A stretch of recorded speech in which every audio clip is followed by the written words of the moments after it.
ಈ ಮನೋರಂಜನ್ ಇದ್ದಾನಲ್ಲ, ಮನೋರಂಜನ್ ಮೈಸೂರಲ್ಲಿ ಅವರ ಮನೆ ಇದ್ದಿರ್ಬೋದು, ಆದರೆ ಅವರ ಮೂಲ ಇರೋದು ಹಾಸನ ಅರಕಲಗೂಡಿನಲ್ಲಿ. ಈಗ ಅಲ್ಲಿ ವ್ಯಾಪಕ ಪ್ರತಿಭಟನೆ ಈತನ ವಿರುದ್ಧ ವ್ಯಕ್ತವಾಗ್ತಾ ಇದೆ. ಮನೋರಂಜನ್ ವಿರುದ್ಧ ವ್ಯಕ್ತವಾಗ್ತಾ ಇದೆ. ಹಾಸನದ ಮಲ್ಲಾಪುರ ಗ್ರಾಮಸ್ಥರಿಂದ ಆಕ್ರೋಶ. ಇಡೀ ಊರೇ ತಲೆ ತಗ್ಗಿಸೋ ಕೆಲಸ ಮಾಡಿದ್ದಾನೆ, ಇವನಿಗೆ ತಿಲಕ ಇಟ್ಟು ಪೂಜೆ ಮಾಡಬೇಕಾ ಅಂತೇಳಿ ಬೈತಾ ಇದ್ದಾರೆ ಜನಗಳೆಲ್ಲ. ರಿಪಬ್ಲಿಕ್ ಕನ್ನಡ ಮುಂದೆ ಗ್ರಾಮಸ್ಥರ ಆಕ್ರೋಶ. ಮನೋರಂಜನ್ ನಮ್ಮ ಊರಿಗೆ ಬರ್ತಾನೆ ಇರಲಿಲ್ಲ, ಅವರದ್ದು ಇಲ್ಲಿ 8-9 ಎಕರೆ ಜಮೀನಿದೆ, ಅವರ ತಂದೆ ದೇವರಾಜ್ ಬಂದು ಹೋಗ್ತಾರೆ, ಮನೋರಂಜನ್ ನಾವು ನೋಡೇ ಇಲ್ಲ, ನಮ್ಮ ಊರಿನ ಮರ್ಯಾದೆ ಹಾಳು ಮಾಡಿದ್ದಾನೆ, ಮನೋರಂಜನ್ ನಮ್ಮ ಊರಿಗೆ ಬರ್ತಾ ಇರಲಿಲ್ಲ ಅಂಥೇಳಿ ಇಡೀ ಊರವರು ಆಕ್ರೋಶ ವ್ಯಕ್ತಪಡಿಸಿದ್ದಾರೆ. ಹಾಸನ ಮಲ್ಲಾಪುರ ಗ್ರಾಮಸ್ಥರು.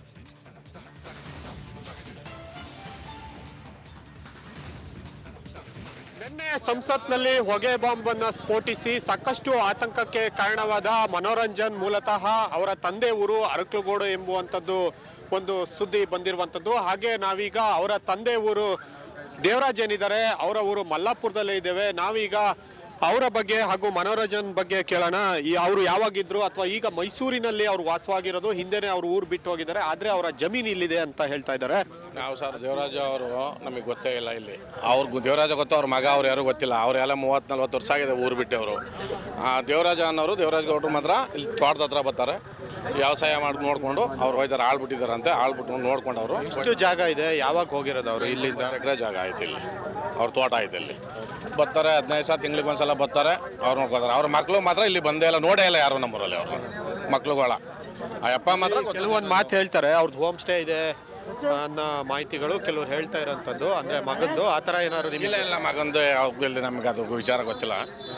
ಅವ್ನ ಅಪ್ಪ ಮಾತ್ರ ಬರೋದು, ದೇವರಾಜ ಗೌಡ್ರು ಮಾತ್ರ ಬರ್ತಾರೆ, ಅವ್ರು ಮಾತ್ರ ಗೊತ್ತು. ಏನು ಬೇರೆ ಅವ್ರ ಮಕ್ಳದು ಇಕ್ಳದು ಅವ್ರ ಮಗನ್ ನೀವು ಯಾವಾಗ ನೋಡಿದಿರ? ನೋಡೇ ಇಲ್ಲ ಸ್ವಾಮಿ ಅವರು, ಇಲ್ಲಿವರೆಗೆ ನೋಡೇ ಇಲ್ಲ. ನಾವು ರಾತ್ರಿ ಟಿವಿಯಲ್ಲಿ ನ್ಯೂಸ್ ಬಂದಾಗ ನೋಡಿರೋದು ಬಿಟ್ರೆ ಅವನು, ನಾವು ಮಗನ ಇಲ್ಲಿ ಯಾರು ನೋಡೇ ಇಲ್ಲ ಬಿಡಿ. ಗೊತ್ತೇ ಇಲ್ಲ ಅವ್ನಿಗೆ, ಯಾರು ಗುರ್ತೇ ಗೊತ್ತಿಲ್ಲ ಬಿಡಿ. ಅವನು ಮಗ ಗೊತ್ತೇ ಇಲ್ಲ. ಈಗ ಇಂಥ ಒಂದು ಕೆಲಸ ಆದಾಗ ಒಂದು ಹೇಳಬೇಕು ಅಂದ್ರೆ ಆತಂಕ ಪಡೋ ವಿಚಾರ. ಸೊ ನಿಮ್ಮ ಊರಿನ ಹೆಸರು ಬರ್ತಾ ಇದೆ, ಏನು ಅನ್ಸುತ್ತೆ ನಿಮ್ಗೆ ಹಿಂಗೆಲ್ಲ ಆದಾಗ? ಬೇಜಾರು ಅನ್ಸುತ್ತೆ ಇದೆಲ್ಲವ. ಹಿಂಗೆ ಆದಾಗ ಈಗ ನಮ್ಮೂರಿಂದ ಹೋಗಿ ನಮ್ಮೂರ ಹುಡುಗ ಅಂತ ಅಂದಾಗ, ಈಗ ಅಲ್ಲಿದ್ದಾನೆ ಅಂತ ಗೊತ್ತಿಲ್ಲ, ಈಗ ಮಲ್ಲಾಪುರ ಅಂತ ಹೇಳ್ತಾರೆ, ನಮ್ಮೂರು ಹುಡುಗ ಅಂತ ತಿಳ್ಕೊತಾರೆ. ನಮಗೆಲ್ಲ ಮನ್ಸಿಗೆಲ್ಲ ಬೇಜಾರಾಗುತ್ತೆ ಇದು ಅಂತಂದ್ರೆ. ಕೆಟ್ಟ ಹೆಸರಲ್ವ ಇದು, ಕೆಟ್ಟ ಹೆಸರು. ಆ ಅಪ್ಪ ಮಾತ್ರ, ಅವ್ರ ಅಪ್ಪ ಮಾತ್ರ ಬರೋರು ಹೋಗೋರು ಅಷ್ಟು ಬಿಟ್ರೆ ಅವರು ಮಕ್ಳು ಯಾರೂ ಗೊತ್ತಿಲ್ಲ. ಈಗ ಮನೋರಂಜನ್ ನೀವು ಯಾವಾಗಾರು ಹಿಂದೆ ಬಂದೋಗಿದ್ದು ಏನಾರು ನೀವು? ನಮ್ಮೂರ್ಗವ್ರು ಕಾಂಟ್ಯಾಕ್ಟ್ ಇಲ್ಲ ಸರ್, ಒಂದೇ ಇಲ್ಲ ಸರ್. ಇಲ್ಲಿ ನೋಡೇ ಇಲ್ಲ. ಇಲ್ಲಿ ಏನ್ ಜನ ಸೇರಿದೀವ ನಮ್ಮೂರ್ನವರು, ಇಲ್ಲಿ ಒಬ್ರು ನೋಡಿರೋಂಥವ್ರು ಒಬ್ರು ಇಲ್ಲ. ಇಲ್ಲಿ ದೇವರಾಜ್ ಅವರು ಹೇಗಿದ್ರು? ಅವ್ರು ಏನ್ ಮಾಸ್ಟರ್, ಏನ್ ಮಾಡ್ಕೊಂಡಿದ್ರು, ಯಾವಾಗ? ಸರ್ ನಾವೆಲ್ಲ ಚಿಕ್ಕವರು, ಹಿಂದೆ ಏನೋ ವಿಕ್ರಾಂತ್ ಫ್ಯಾಕ್ಟ್ರಿಲಿ ಕೆಲಸ ಮಾಡ್ತಾವ್ರೆ ಅಂತ ಹೇಳೋರು. ನಮಗೂ ಅದು ಸರಿಯಾಗಿ ಗೊತ್ತಿಲ್ಲ, ನಾವೆಲ್ಲ ಚಿಕ್ಕ ಮಕ್ಳು ಸರ್, ಅವರೆಲ್ಲ ಊರು ಬಿಟ್ಟು ಹೋದಾಗ. ಆದ್ರೆ ಅವ್ರ ಬಗ್ಗೆ ನಮ್ಗೆ ಸರಿಯಾಗಿ ಗೊತ್ತಿಲ್ಲ. ಎಷ್ಟು ವರ್ಷ ಆಗಿರ್ಬೋದು ಹೋಗಿ? ಒಂದು 30 ವರ್ಷ ಅಂತ ಹೇಳ್ತಾರೆ ಹೋಗಾರ.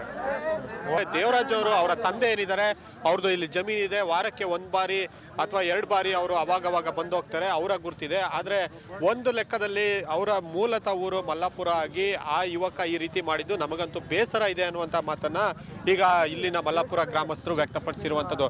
ಕ್ಯಾಮ್ರಾ ಪರ್ಸನ್ ಕಾರ್ತಿಕ್ ಜೊತೆ ಕುಶ್ವಂತ್, ರಿಪಬ್ಲಿಕ್ ಕನ್ನಡ, ಹಾಸನ.